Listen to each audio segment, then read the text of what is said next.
Ma'asyiral muslimin wal muslimat, dengan jelas Rasulullah dalam hadis ini mengatakan bahwa pemimpin yang adil adalah sebagai zillullah, bayangan Allah Subhanahu wa taala. Artinya ketika Allah itu maha adil, maha bijak, maha mengetahui, maha kasih sayang dan memiliki sifat-sifat yang baik, maka pemimpin yang adil ketika memiliki sifat-sifat Allah yang baik, dia berbuat adil, mengerti kondisi rakyatnya, memiliki pengetahuan, kemudian dia bijak, maka dia sebagai zillullah, bayangan Allah Subhanahu wa taala. Nah, kita melihat bahwa dalam hadis ini Rasulullah SAW telah menekankan bahwa kita harus berterima kasih kepada penguasa yang adil.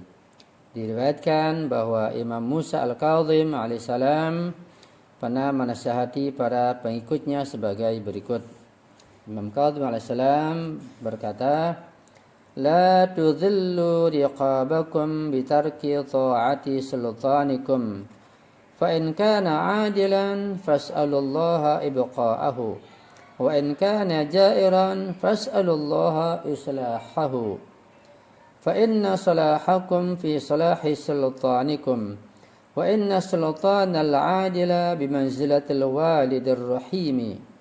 فأحبوا له ما تحبون لأنفسكم وأكرهوا له ما تكرهون لأنفسكم." Artinya, jangan engkau merendahkan dirimu sendiri melalui ketidaktaatan kepada para penguasamu.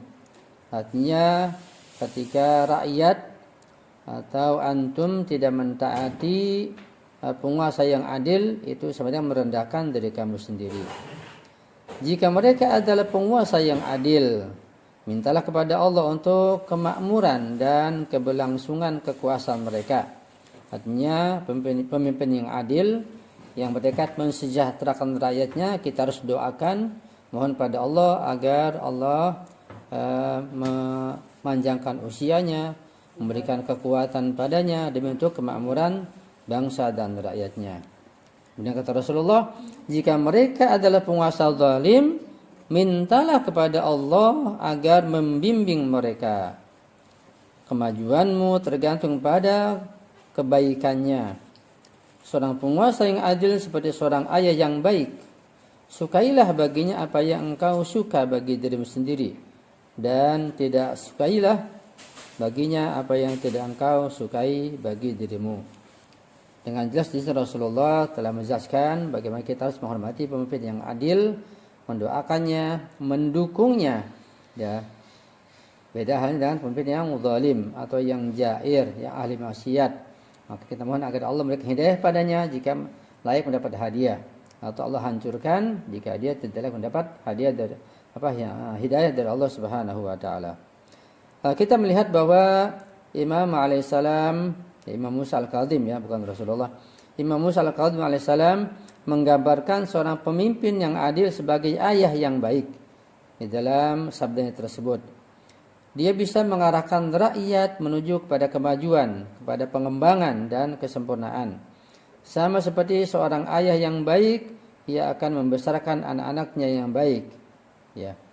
Jadi sebagaimana ayah itu tidak mungkin akan menjerumuskan anak-anaknya, pasti akan membantu, menolong, ya, anak-anaknya, membawa anaknya kepada kehidupan yang lebih baik, pada kesejahteraan, kebahagiaan, dan kemakmuran.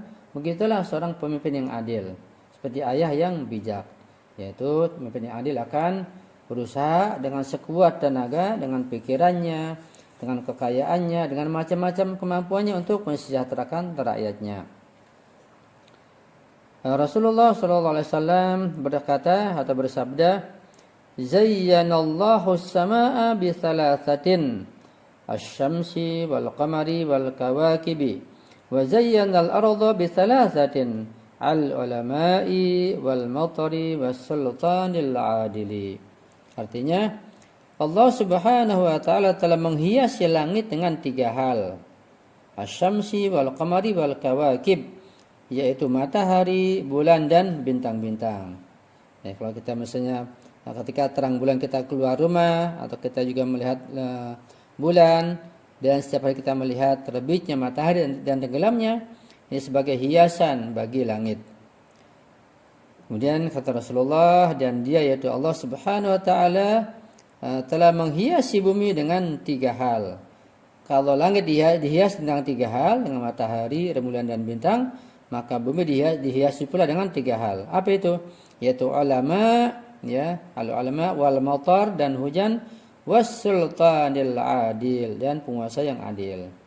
Jadi ulama yang alim, betul-betul alim, bukan ulama namanya saja, tapi al-ulama bima'anal kalimah, dengan makna sesungguhnya, ulama yang mendalam, ya, ilmunya dan jujur pula.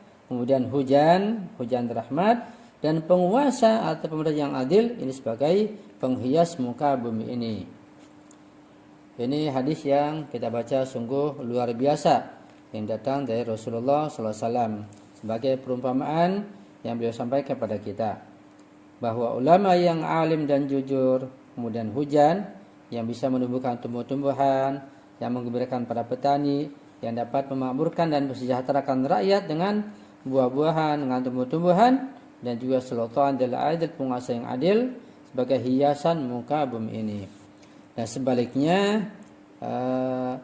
bumi akan hancur, ya, bumi akan lebur, dan rakyat akan sengsara dengan adanya ulama su, ulama yang tidak jujur, atau ulama yang berbuat fasik, berbuat maksiat, ulama yang menjual dunianya yang bisa dibeli, atau ulama sekedar namanya ulama tapi tidak alim dan tidak jujur.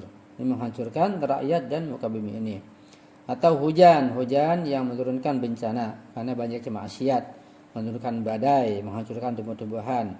Dan pemimpin yang zalim, pemimpin yang tidak adil, pemimpin yang memperhatikan dan mementingkan dirinya sendiri dan keluarganya atau kelompoknya. Ini bukan hiasan bagi muka bumi ini, tapi sebagai penghancur bumi dan sebagai penghancur rakyatnya.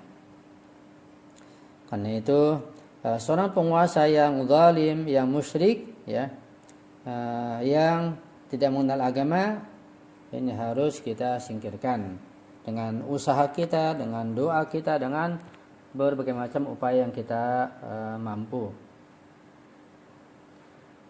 Bahkan mengenai penguasa yang adil ini, jika ada seorang penguasa yang musyrik atau katakanlah dia bukan seorang muslim, tetapi dia berbuat adil, ya, atau penguasa yang muslim yang zalim, ya, ini bagaimana kita melihatnya dan kita membandingkannya.